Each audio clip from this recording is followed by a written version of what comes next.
Google Pest Control Marketer. Grow your business like never before. Call 770-993-0004.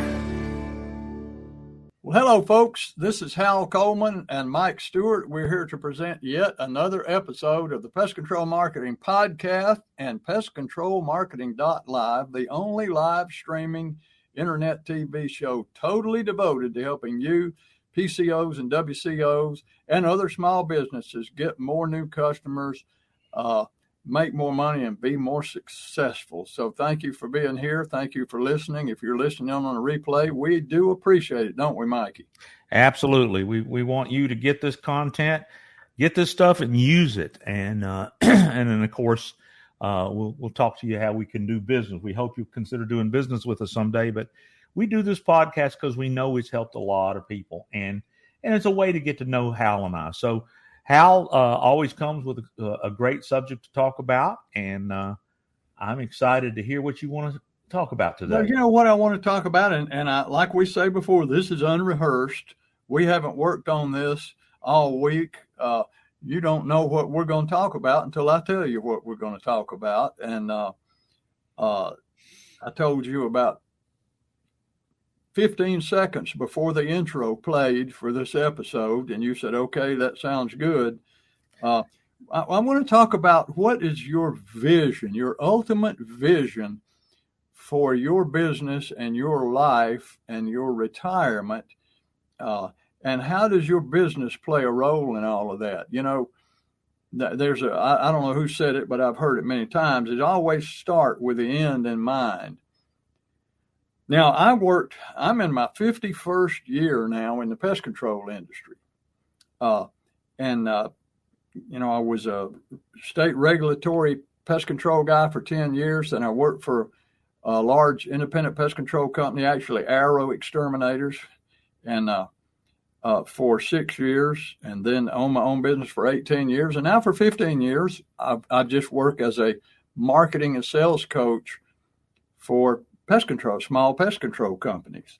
And I went in business for myself. I was making great money in the pest control business working for somebody else. I had a great cushy job. I didn't put in a lot of long hours. I made more money than I'd ever made in my life, and could have stayed there forever and built a retirement. And I'd probably be retired right now from them. But, you know, so somebody said, well, why do you want to give all that up and go out there and bust your ass every day and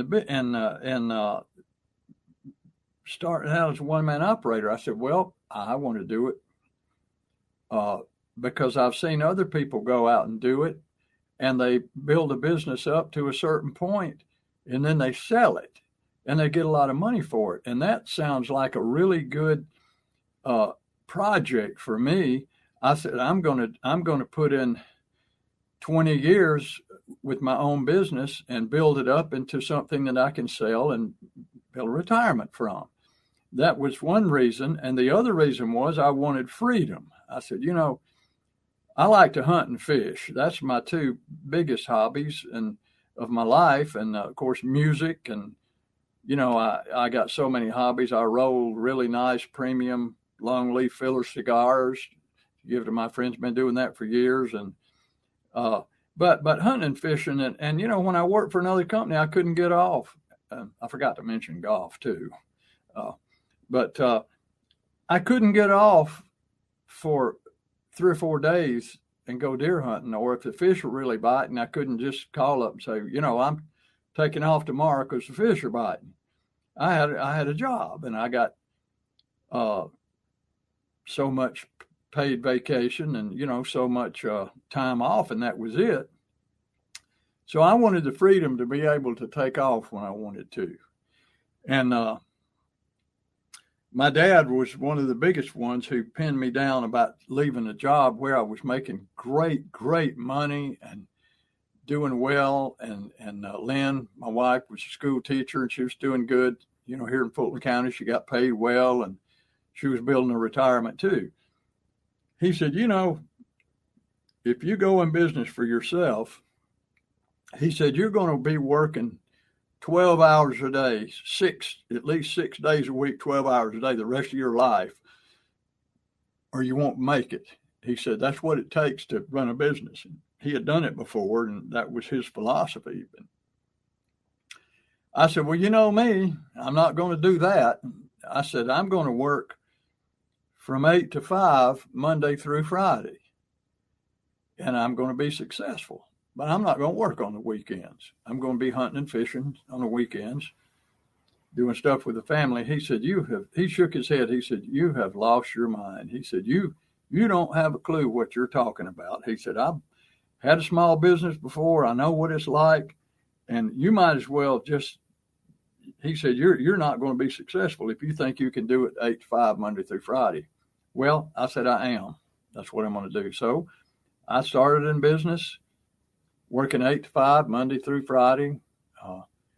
As quick as I possibly could, I got an employee, which was about 6 months after I started.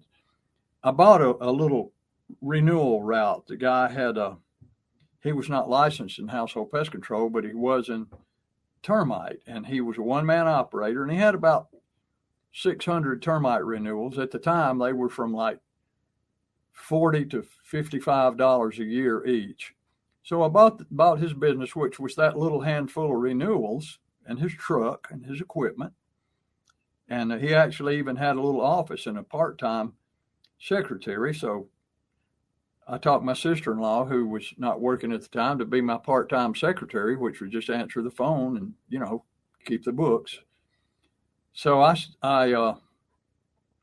did that. And now people would call and want me to come do a termite job on Saturday. And the very first year there, I would go do that, partly because my son was a teenager and I wanted to introduce him to the business, and he was in school during the week, so he could go work with me on Saturday. So I'd go do a termite job on Saturday where he could go work with me and get the experience. And, but it was Monday through Friday, 8 to 5. That's when and after I had 10 employees, we were open Monday through Friday, 8 to 5.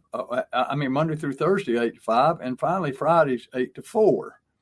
So built a nice little business, sold it for $1 million, invested that money, and went on to do something else, which was my coaching business. So I had the end in mind of selling my pest control business, building a business up that I could sell for enough that would give me a semblance of a decent retirement, because my wife, being a teacher, retired, and we have a retirement income there too. So, and then go on and do something else. So, from age 40 to age 58, I ran the termite business, and now I'm about to be 73. So for 15 years, I've had my coaching business. But in the back of my mind, I've also used to be in the music business part-time, as you know, like you did. And that's always been in the back of my mind. I can still play the guitar and sing and entertain people. So now I'm starting to book gigs playing out, and I'm thinking, well, I'm going to wind my coaching business down in some form. I mean, I'll still take new clients if they're the right clients. If they're the client that can convince me that they want to do the work and grow that business and they're fully committed to it, I'll work with them. But I don't take people anymore that want to dilly-dally around or, put things off or come up with excuses why they didn't do stuff. I used to have a lot of those clients because I would, take on anybody that wanted to work with me, but I don't do that anymore. I'm very selective. But now it's all coming kind of full circle back to the music business, and I get paid to do that too. So that's another source of income. But I know my point I'm getting around to is I know a lot of people in all kinds of businesses, even pest control, who are working 12 hours a day, 6 days a week, sometimes 7 days a week.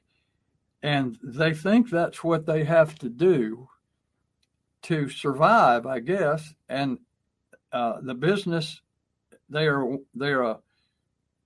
been doing that for years and years. It's like they've got a wolf by the throat and they can't afford to let go of it. And so my point I want to make today is you need to have a plan to enjoy your life. Even while you have your own business, you have to be able to enjoy your life. Your family has to be able to have time with you and have a relationship with you. And your work is not the center of your existence. At least it shouldn't be, because someday you may not be able to work anymore. You may be working 10 and 12 hours a day, and something happens to you, and you find you can no longer do this work. You can no longer crawl under a house or climb up on a roof or crawl through an attic, or you can't do physical stuff anymore.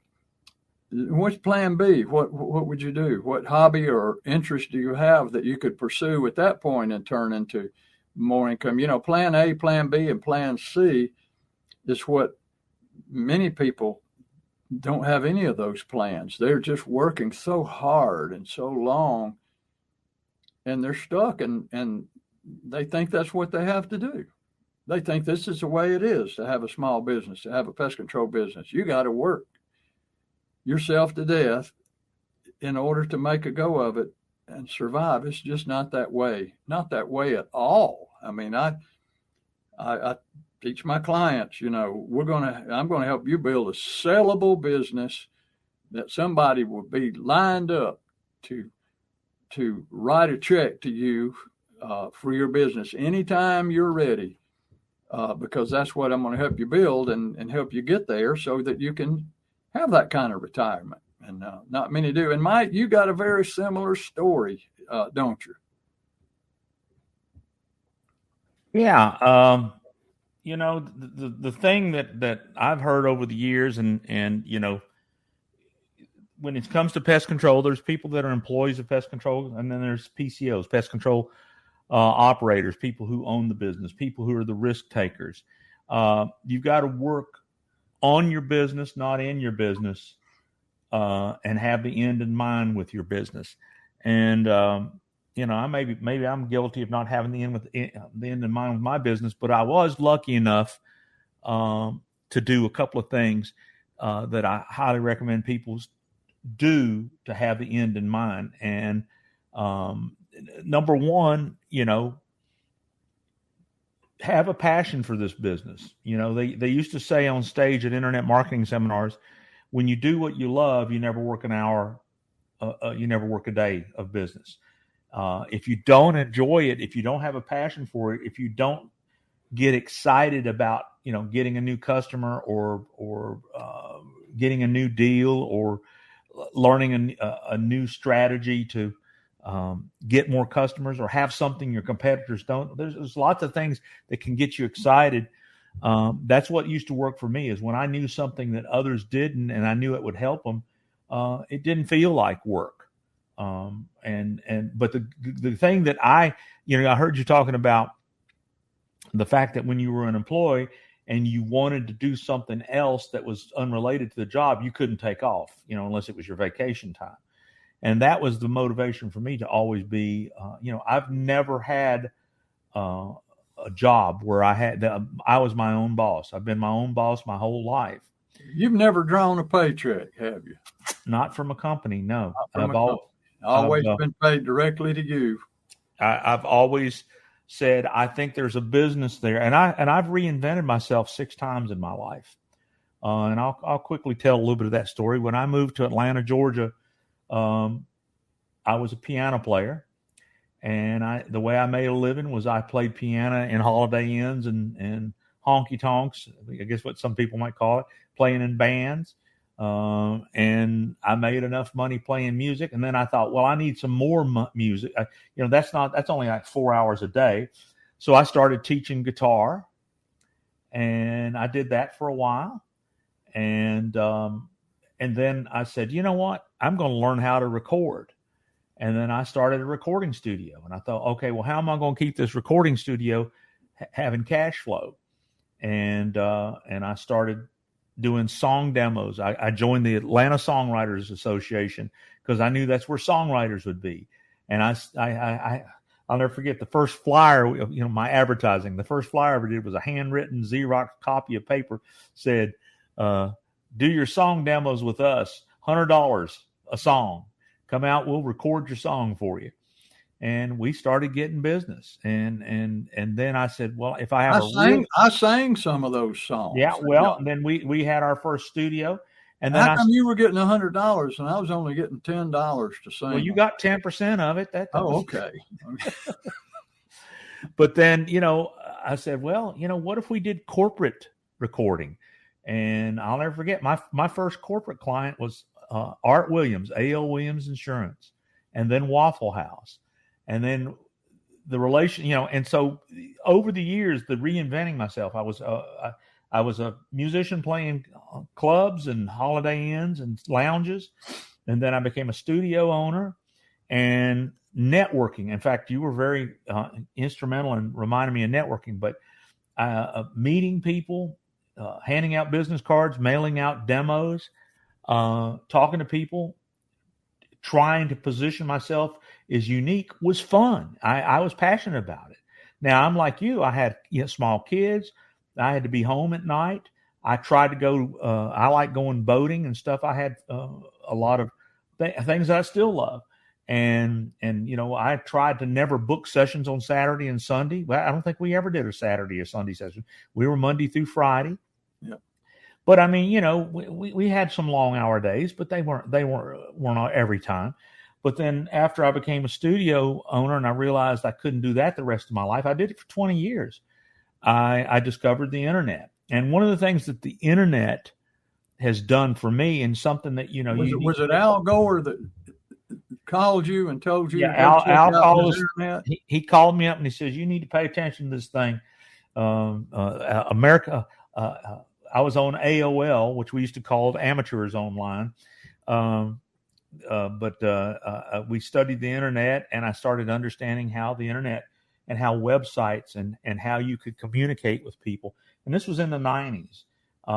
And so I started studying how you build relationships through the internet, and you create offers. And then we learned all kinds of strategies, and I got passionate about that. And then because I was considered an authority on audio on the internet, my wife and I, we traveled to Australia, China, Indonesia, England, Canada. I mean, I've been everywhere speaking, and I learned new There's skills. a song in there somewhere. Possibly. I learned skills that I didn't know that I would want to learn, like how to speak from the stage and create offers that people would buy at seminars. And so my point about all this is that look at related. Don't lock yourself into any one thing that can create and support you. And of course, if I had some things to do over, I might have I made a lot of money. I didn't spend it as wisely as I should. And that's one of the things. Be sure that they say you should save, you should pay yourself first in a savings account before you pay any bills. I've heard that, and I didn't do it. But I did build residual income opportunities. And I'm sure there is reoccurring and residual income opportunities to give you a cash flow to support you while you figure out other things to do. And now that I'm in my years, I put down officially that I am retired. But here's what retirement is to me. Retirement to me is saying yes to what I enjoy and no to what I don't. That's retirement to me. Okay. So, after we built a great internet business and set up residual income, like, you don't think about it. Yourbusiness.com, your web address. I have sold over 1,000 domain names to people all over the world, and I get residual income off of that. It takes me 10 seconds to sell a domain name. And there are so many services that are related to my business that make me a good living every month as residual income. So You said something. Let me interrupt. You said something earlier that I was thinking I want to come back to that. This might be a good time because you're bringing up what I wanted to bring up. You said earlier, well, I didn't really plan for my future as well as you did, but I'm thinking, well, you did. You've been building this residual income for years and years and years, and now you've got it built where if you couldn't play music or couldn't do anything else, your residual income goes on and on and on. So you did plan for that. Well, and you're still doing it.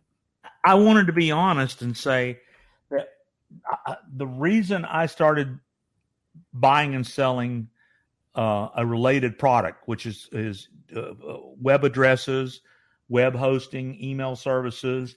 There's all these electronic services that GoDaddy is the company.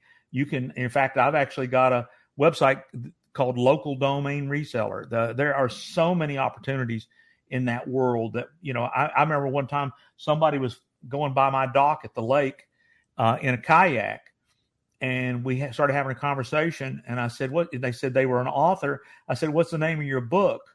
And they said, it's, How to Grow a Pest Control Business, whatever the name of the book was. And really? I said, don't you own that domain name? And they said, well, I hadn't thought about it. I said, well, you should own the domain name to your book. And they said, well, how do I get it? And I happened to have my iPad with me. I said, well, I can set you up an account and sell it to you right now.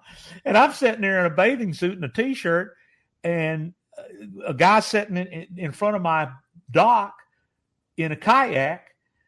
And see, it was fun to me. That wasn't work. Yeah. You see what I'm saying? Is that I didn't go, well, I'm not going to bring up selling domain names because it's Saturday. So that's what I'm saying is when you find the things that you love, like you said, you never work a day in your life if you have passion about it. And when you can have residual income, that's why financial advisors exist. They say, take your money and invest it in stocks and mutual funds and bonds and whatnot, and your money will create residual income. They don't call it residual income, but that's what it is.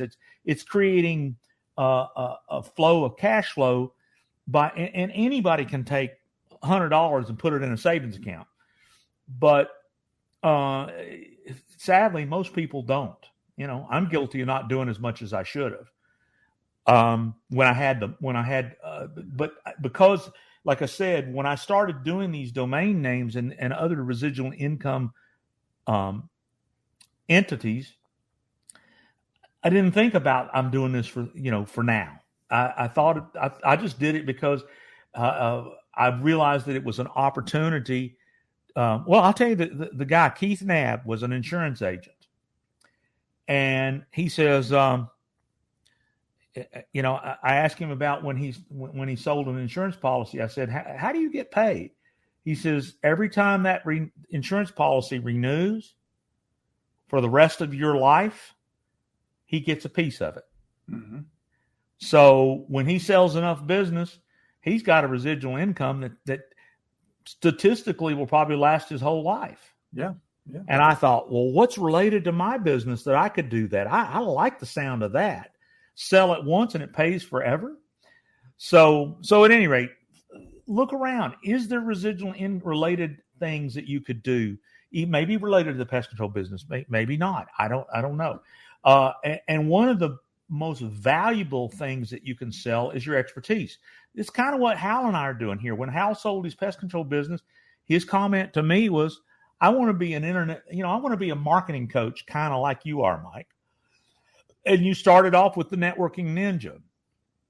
And I think there wasn't clarity to people was the reason that was hard. Yeah. But when you became the pest control marketer, it was clarity. You were the guy that helped PCOs increase their pest control business. Now, the truth is, Hal could help a plumber, an electrician, a roofer, a dentist, a chiropractor. He could help anybody because the principles are the same. And I do as well too.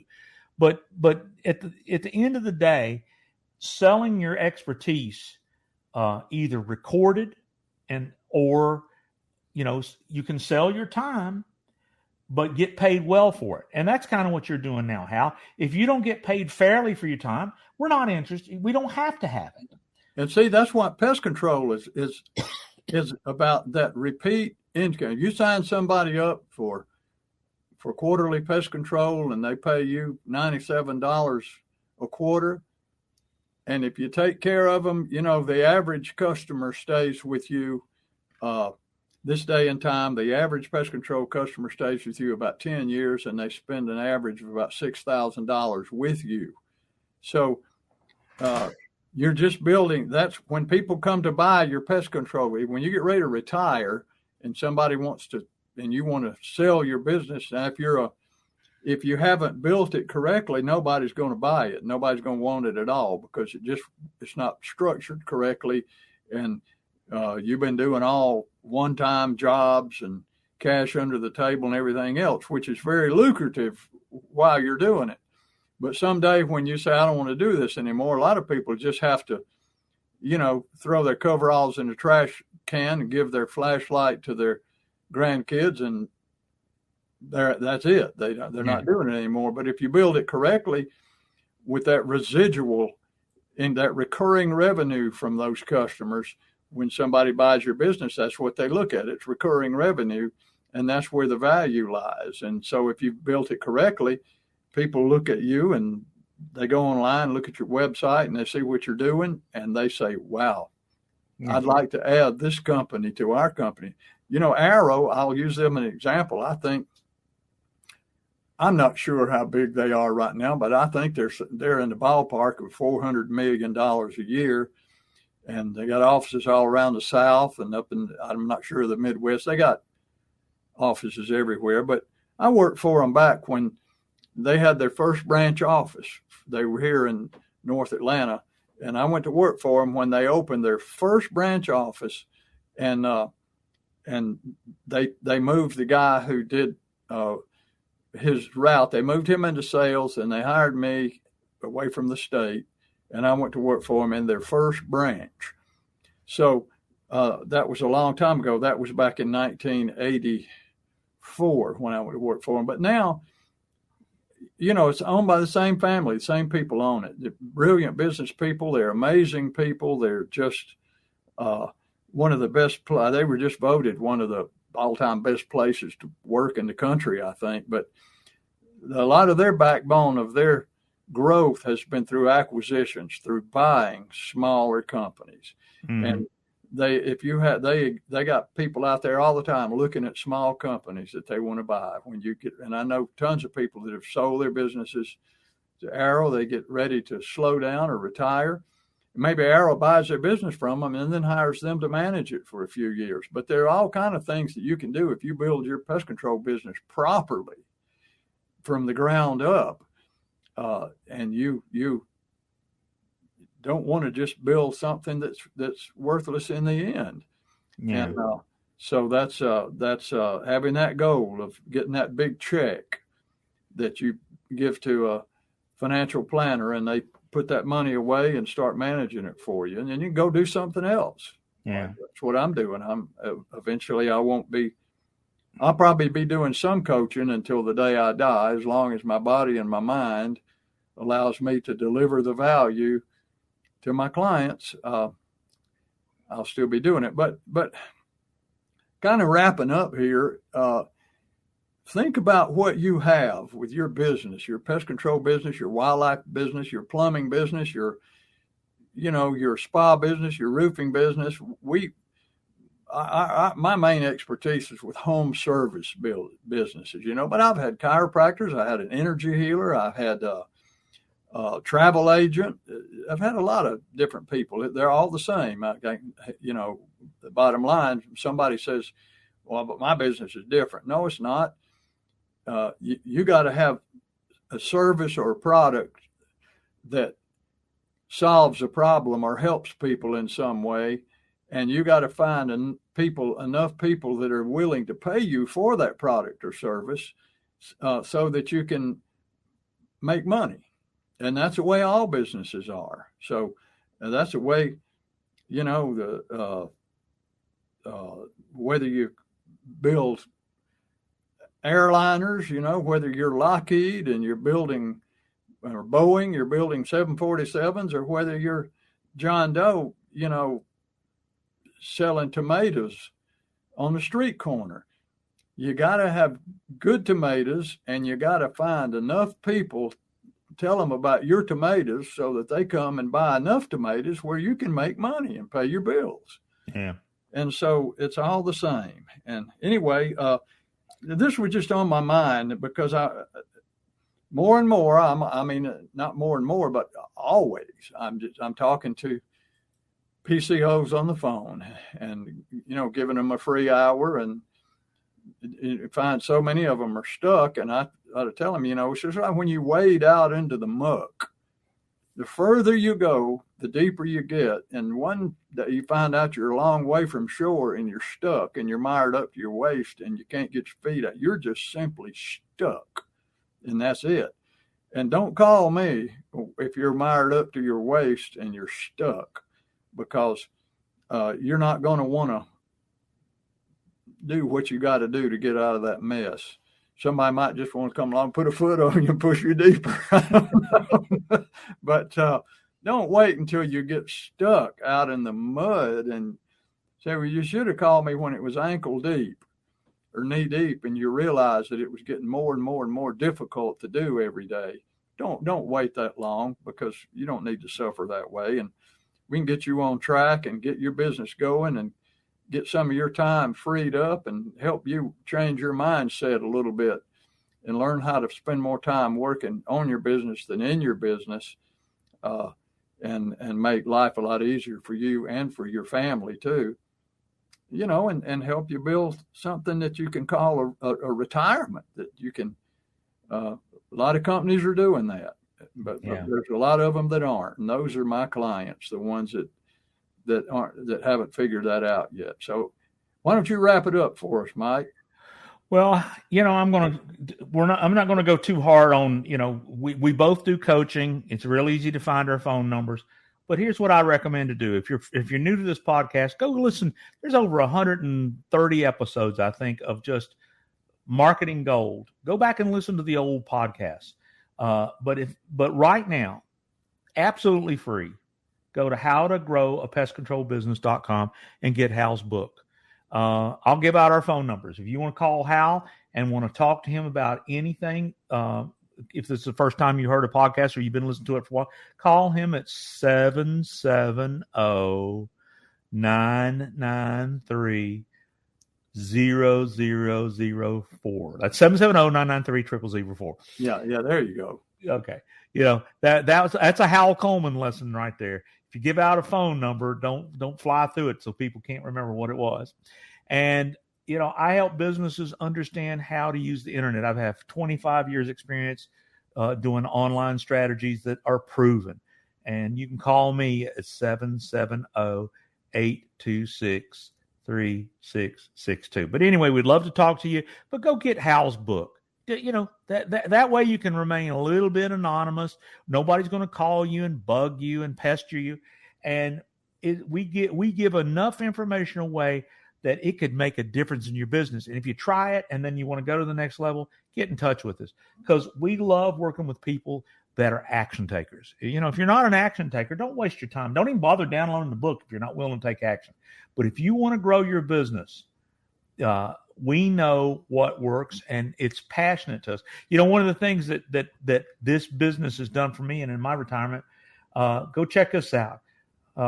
I got back to my music roots, and go to boxtops.com. If you ever remember a song, give me a ticket called an airplane. There you go. Got time to take a fast train. Lonely days are gone. I'm going home. My baby, she wrote me the letter. So, at any rate, if it's fun, I do it. If I hate it, I can say no.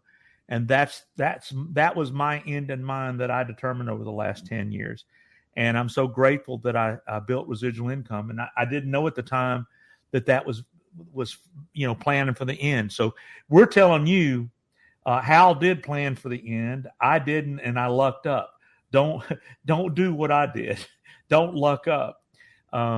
Plan for the end. And what happens is when you do that, I was able to move to Nashville, and in fact, my income went up during COVID because we had so many people in the pest control industry that wanted to. Well, the phone was ringing because people were home finding bugs. So COVID was good for the pest control industry. Yeah. So at any rate, we'll have another episode. Share this podcast with any other business, any kind of business. Hey, say every time, listen to this podcast, and every time we say pest control, just substitute roofer or electrician or plumber, because it's all the same as service businesses. It really works well. I've got a system called the Local Big Three, and maybe we'll do a podcast about that. But Hal, I'm going to play the jingle and we'll get on out of here. Thanks, folks, and stay tuned for the next episode of the Pest Control Marketing Podcast and the Pest Control Marketing.live. Hal Coleman has been active in the pest control industry for over 40 years, including owning and operating his own successful pest control business for 18 years. He now devotes his time to helping other PCOs and other WCOs double, triple, and even quadruple their businesses faster than they ever imagined. Be sure to check out his website, pestcontrolmarketer.com. For more information about Hal's coaching program, you can reach him at 770-993-0004 or email him hal@halcoleman.com. Mike Stewart is known as the Internet Audio and Video Guy. Since the birth of the Internet, Mike has been showing small business owners how to get more new customers, increase their sales, and grow their businesses online using audio and video, now with iPhones and Android phones. For more information about Mike's coaching program and his online training courses, visit MikeStewartCoaching.com or email him mike@internetaudioguide.com. Google Pest Control Marketer. Grow your business like never before. Call 770-993-0000.